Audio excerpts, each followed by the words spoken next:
After Din Djarin spoiled Grogu's breakfast, the kid decided to take his revenge and channeled his dark side of the Force to blast Paz Vizsla's kid out of his dignity. Winner! One doesn't speak unless one knows. And to make his humiliation worse, dude got kidnapped by a freaking wyvern. A dragon has 4 legs, wyvern 2, so that's not a dragon, that's a wyvern. But here's the weird thing. Din Djarin immediately pulled his weapon and pointed towards the hill to the side there. And you can tell by the direction that Paz Vizsla was looking at that the wyvern was flying away about perpendicular to Din Djarin's right. Kill the child! And then Din turned to his right to look at the wyvern, and then they both flew toward that direction. I mean, what was Din Djarin trying to shoot here? Another child standing over there? Mandalorian, huh? Luckily, Bo-Katan has 1 extra working brain cell compared to these Mandalorians, and instead of going after the space wyvern on their backpacks, she took the gauntlet and went after the wyvern on a spaceship. I thought she was going to shoot it down, so I got screwed out of a scene where a spaceship would have blasted wyvern out of the sky. I mean, yeah, it means the wyvern would have dropped the kid, But it's a sacrifice I am willing to make. come on, this is Star Wars, and we could have had the first spaceship blasting a wyvern out of the sky Out of the sky! in a sci-fi movie, but instead we got something better. I mean, come on, it was right there. He's my son. And Paz Vizsla decided to blow off the element of surprise.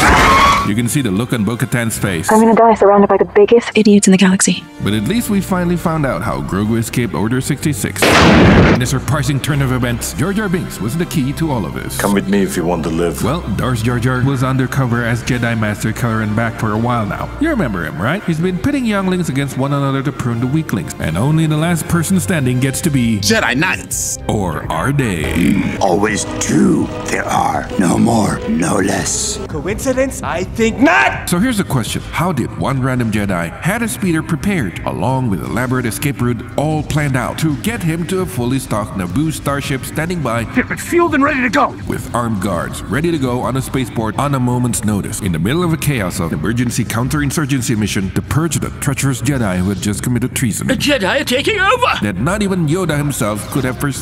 He was too busy genociding all the clones. And that's not just a Naboo starship. That's an H-type Nubian yacht. A yacht commonly used by the royal house of Naboo and their senators and their relatives. That they prepared all of this for one measly Jedi?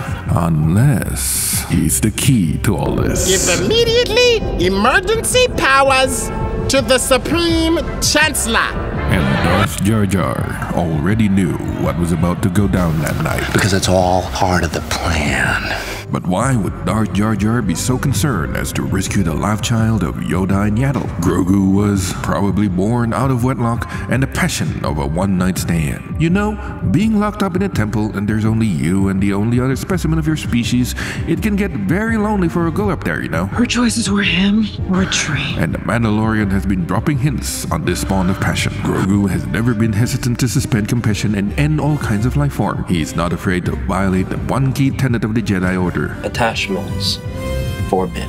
By attaching himself so much to the one creepy old dude who has been grooming him for a while now, to the point that when he was given the choice between living a life in the way of the Jedi or a life of passionate attachment, without hesitation, Grogu noped out of Luke's Jedi Academy and ran away on his own. And so, in Grogu, Darth Jar Jar has foreseen himself a new apprentice, one far younger and more powerful.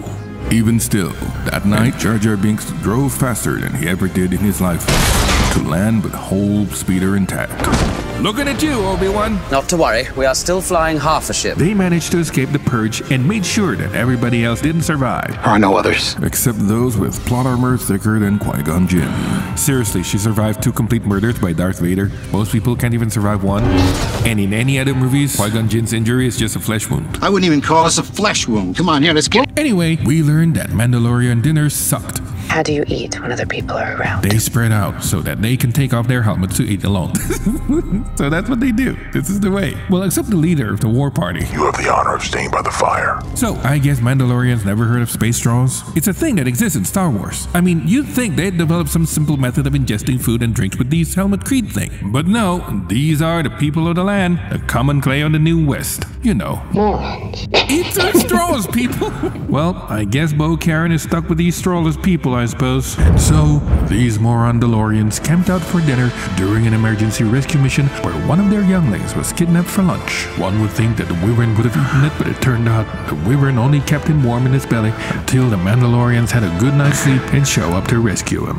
They were very lucky to have found a very considerate wyvern to kidnap Ragnar, which turned out to be a very fortuitous event for Bo-Katan, when she can prove herself that she's a very capable leader with stellar technical abilities. Wait until we clear the area. Unfortunately, her teammate is very dumb. Father, help! No, my boy! And got eaten by jumping into the wyvern's mouth. But then again, if the legends are true, Mandalorians will make quick work of it. But not before the script says Bo-Katan loses her pauldron, means shoulder pad, which carries a night owl sigil to be replaced with a new symbol. Because we need the symbolism at the end here. This is the way. Which means Bo-Katan better end up riding the goddamn mythosaur. They've already prepared her to be the leader of this sorry band of misfits in this episode. Overall, a great outing. I'm just annoyed that we didn't get to see a spaceship blasting out a space wyvern out of the sky. Out of the sky! But we get the promise of Bo-Katan riding the mythosaur, and this mother of dragons just got new babies. Mandalorians riding wyverns, anyone? What do you think? Let me know in the comments and hit like and subscribe.